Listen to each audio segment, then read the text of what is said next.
again. While you guys were gone, I went and mixed up the batter.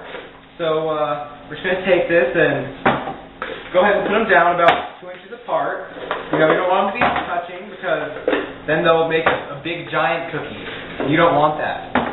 Then you'll get sick. You eat too many cookies or too big of a cookie.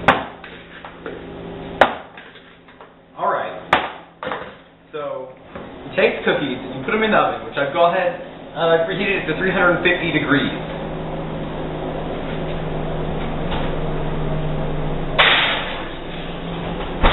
And you're going to want to set a timer for 10 to 12 minutes, depending on your altitude. Since I'm in Utah, I'm going to go ahead and do it for 10 minutes, because I like 10 better than 12. Now, one important thing to remember when you're making cookies is the quality of chocolate chips makes all the difference. You can't just go to Smith's and, you know, buy chocolate chips. Oh, excuse me, the cookies are already done. Ah, they're hot. Don't do that at home.